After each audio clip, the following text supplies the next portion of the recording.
کوہستانی نے حیرانی سے اعظمی کی طرف دیکھا۔ سارے سفر کے دوران اس کا خیال تھا کہ اعظمی بھی ہماری طرح انسان ہے، لیکن مسعود کی بات سے وہ تذبذب میں پڑ گیا اور آہستہ سے بولا، یہ اینک والے صاحب؟ بالکل یہی خان، یہ پہلے سنڈی تھا، پیر کی دعا سے آدمی بن گیا۔ کوہستانی نے اپنا ہاتھ چوم کر ماتھے پہ رکھا اور سر ہلا کر کہا، سبحان اللہ جی، وہ تو اللہ کے فضل سے جو چاہے کر سکتا ہے۔ اعظمی نے پتہ سونگھ کر کہا، یہ تو خیر بکواس کرتے ہیں، لیکن درختوں، پتوں اور بوٹوں میں بھی ہماری طرح سے جان ہوتی ہے۔ کوہستانی نے کہا، پہلے نہیں ہوتی تھی صاحب، پر جب حضرت زکریا علیہ السلام نے بھاگ کر درخت میں پناہ پکڑی اور ظالم کافروں نے تنے کے ساتھ ان کو بھی چیر دیا، تو اللہ تعالیٰ نے کہا، صبر کرو زکریا، اب نہیں بولنا، شور نہیں مچانا، اور حضرت زکریا نے صبر کیا جی، تو پھر درختوں میں جان پڑ گئی۔ ان کا روح ہے جی پیغمبر کا ان میں۔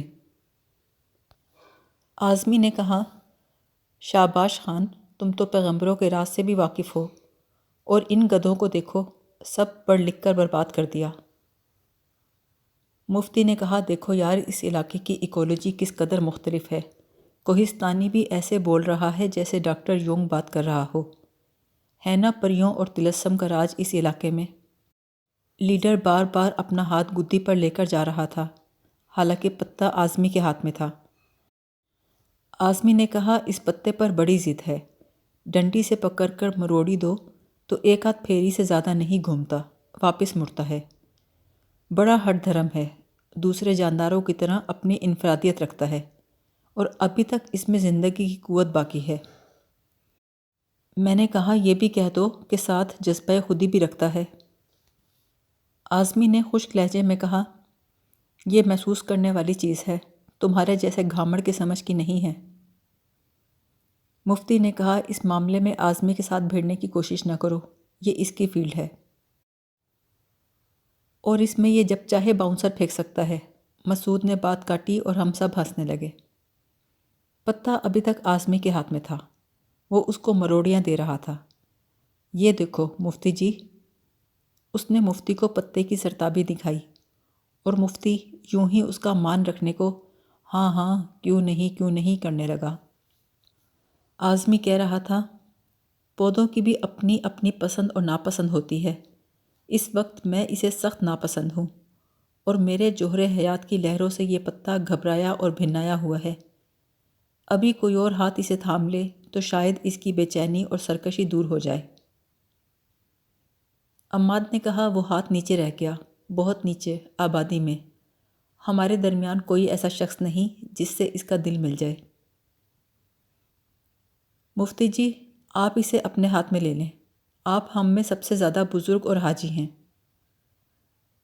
لیڈر چیخا، نہ مفتی نہ، تم اس کے نزدیک نہ جانا، چنڈ مارے گا۔ مفتی نے ہنس کر کہا، مجھے معلوم ہے، میں زندگی میں ہر پھول ہر پتے سے چنڈے کھا چکا ہوں، میں اس کے نزدیک جاتا ہوں بھلا؟ اعظمی کہنے لگا، کپاس چننے والیاں ہمیشہ عورتیں ہوتی ہیں، ہمارے یہاں بھی، ولایت میں بھی، امریکہ میں بھی۔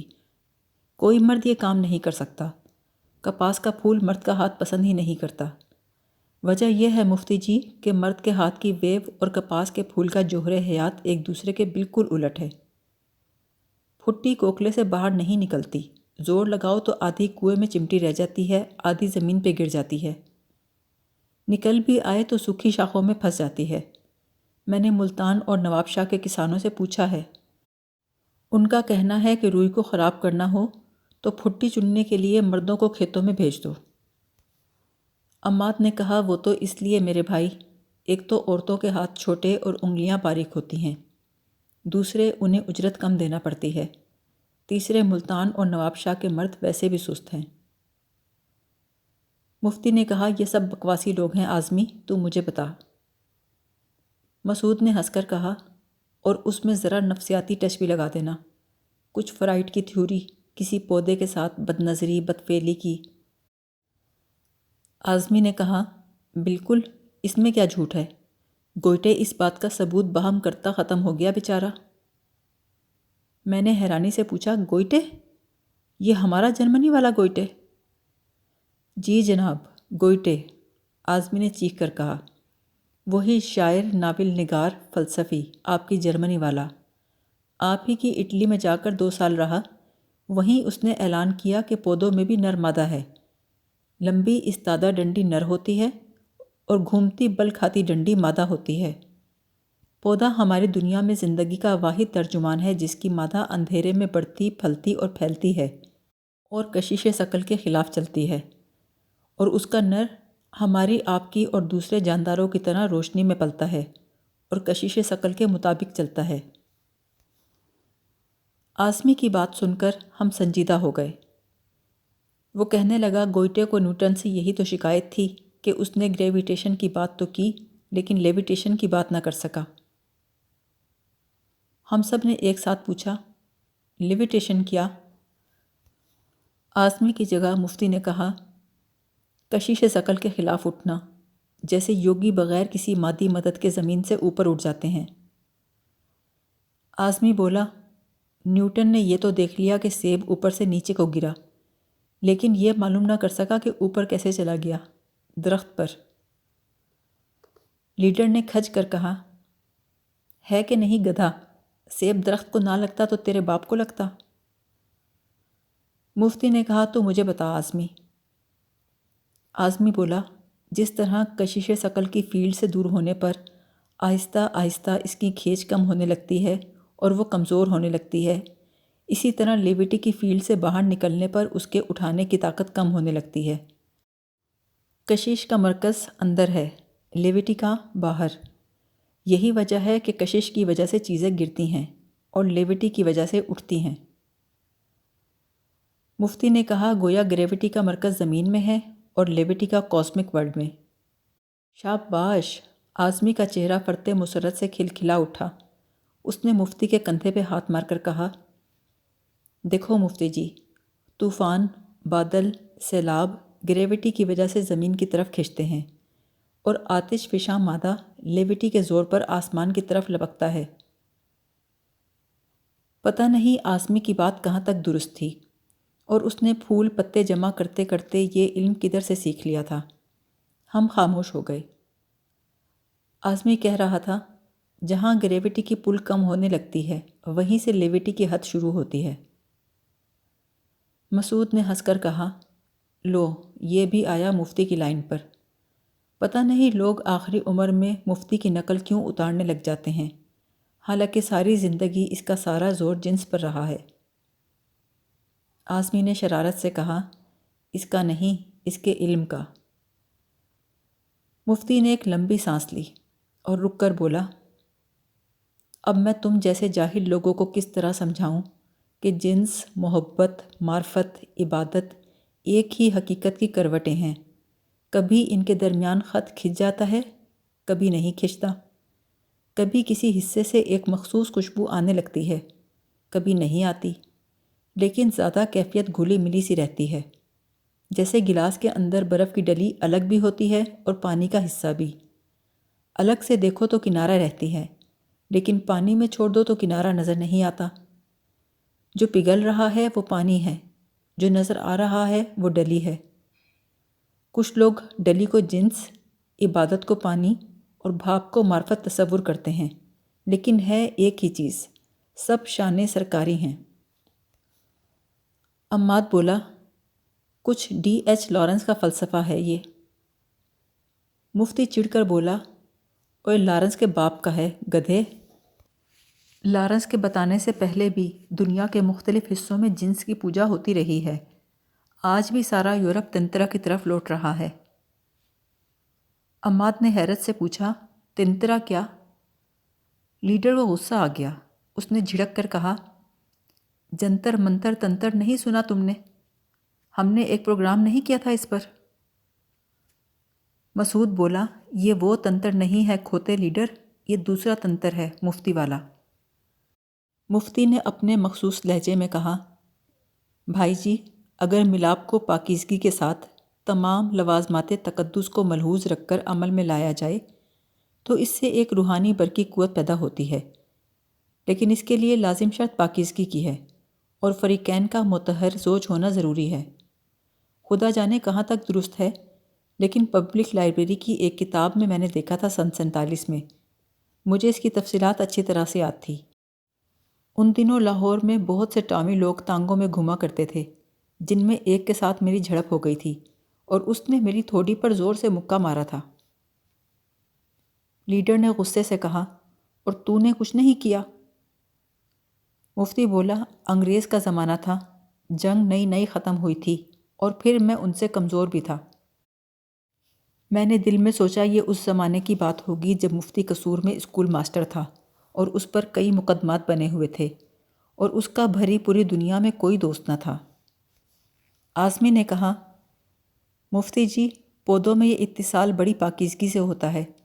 شاید یہی وجہ ہے کہ ان کے پھولوں اور پھلوں کی کثرت اور ان کے دانوں کا شمار دوسری تمام مخلوق سے زیادہ ہے اور ہر طرح سے مفید ہے۔ پاکیزگی اپنے لیے بھی نعمت ہے اور ماحول کے لیے بھی خیر کثیر۔ انسان اور حیوان پاکیزگی کی اس نعمت سے بڑی حد تک محروم ہیں۔ شاید یہی وجہ ہے کہ شریعتوں میں بعض جانوروں کو حرام قرار دیا گیا ہے اور بعض کو نجس۔ عماد کو یہ بات درست معلوم ہوئی، وہ خاموشی کے ساتھ اسبات میں سر ہلاتا رہا۔ اچانک کوہستانی ہماری ٹکڑی سے رپٹا۔ اس نے سامنے کے 2-3 بڑے پتھروں پر اپنے قدم جمائے اور پہاڑی پر 15-20 فٹ اونچا چڑھتا چلا گیا۔ ایک جگہ پانی رسنے کی وجہ سے کائی پیدا ہو چکی تھی۔ وہاں ککومتے کی شکل کی نباتاتی چھتریاں سی تھیں۔ ان کے پیچھے ایک بڑا سا پھول تھا، جسے کوہستانی نے پہلے اونچی آواز میں السلام علیکم کہا، پھر دونوں ہاتھ اٹھا کر کچھ دعا مانگی اور پھر وہ پھول توڑ لیا، اور جس تیزی کے ساتھ وہ اونچائی پر چڑھا تھا اسی صورت سے واپس آ گیا اور اپنی محبت اور عقیدت کا یہ تحفہ اعظمی کو پیش کیا۔ یہ عجیب سا پھول تھا، لمبا سا ڈنٹھل، عام پینسل کے گھیر جتنا، آگے بیضوی شکل کی ایک سرسبز ملائم سی گانٹھ، اس کے بعد سبزی مائل پیلے رنگ کی پتیاں جو درمیان میں جا کے بنفشی ہو گئی تھیں، اندر سندھوری رنگ کا ایک چھوٹا سا انگشتانہ جس میں چھوٹے چھوٹے بے شمار سوراخ تھے۔ اعظمی نے پھول کو غور سے دیکھ کر کہا، فینا فلور ہیبریم امس۔ ہم اس کے علم نباتات کے آگے خاموش رہنے پر مجبور ہو گئے۔ کوہستانی نے کہا، اس کو بسم اللہ کر کے زور سے سونگو صاحب۔ جب اعظمی سونگنے لگا تو کوہستانی نے اس کا ہاتھ روک لیا اور پھر بولا، سونگتے وقت قل ہو واللہ شریف پڑھنی ہے، ایک ہی سانس میں۔ اعظمی نے زچ ہو کر پوچھا، اس کا کیا فائدہ؟ مفتی بولا، ہوگا نہ یار کوئی، جو وہ کہتا ہے کر لو، اپنا علم ہر جگہ اپلائی نہ کیا کرو۔ اعظمی نے وہ پھول ترکیب استعمال کے مطابق سونگا اور پھول مسعود کو دے کر بولا، کچھ بھی نہیں، سالے میں کوئی خوشبو ہی نہیں۔ مسعود نے پھول سونگا تو اس نے بھی بے خوشبوئی کا اعلان کیا، پھر ہم سب نے باری باری اس کو سونگا اور مفتی کی خدمت میں پیش کیا۔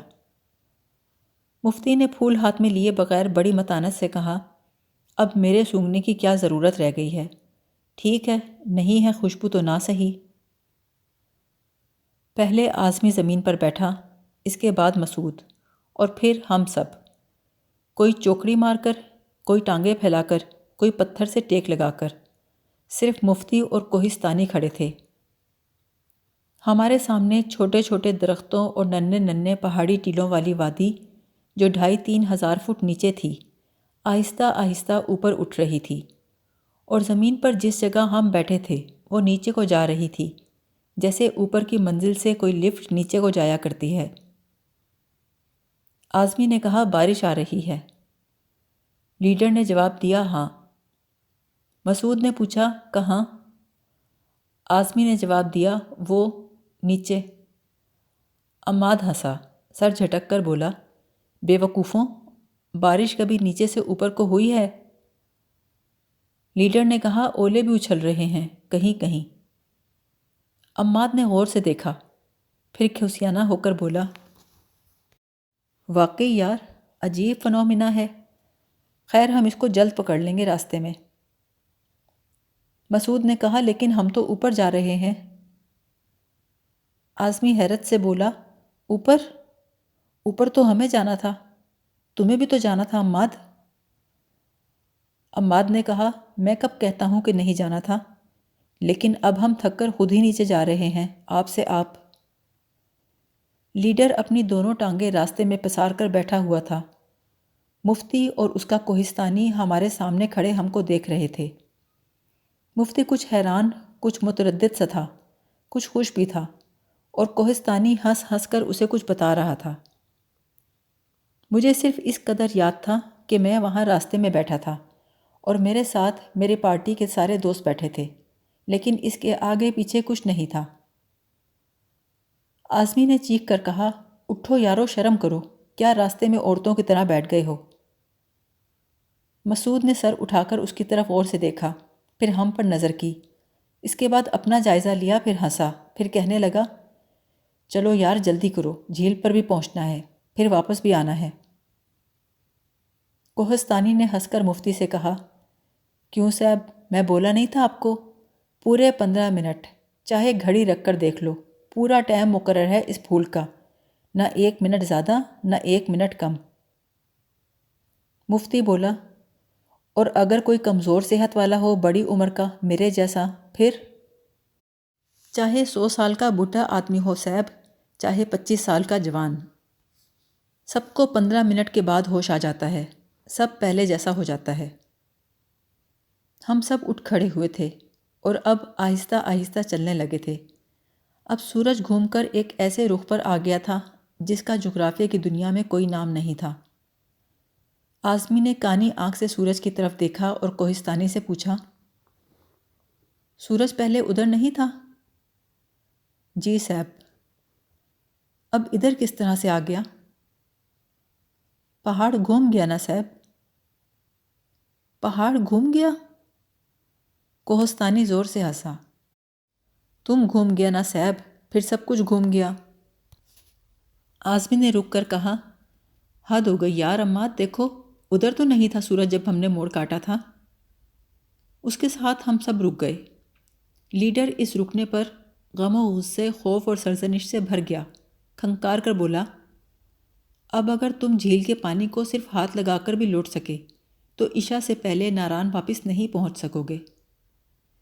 کسی نے لیڈر کی بات کا وزن محسوس نہیں کیا، سب سورج کے زاویے کا حساب لگاتے رہے، اور عماد انہیں اپنی سائنس کے زور پر سمجھاتا رہا کہ سورج اپنی جگہ قائم ہے، پہاڑ بڑی آہستگی کے ساتھ گھوم رہا ہے، اور ہم تیزی کے ساتھ چل رہے ہیں۔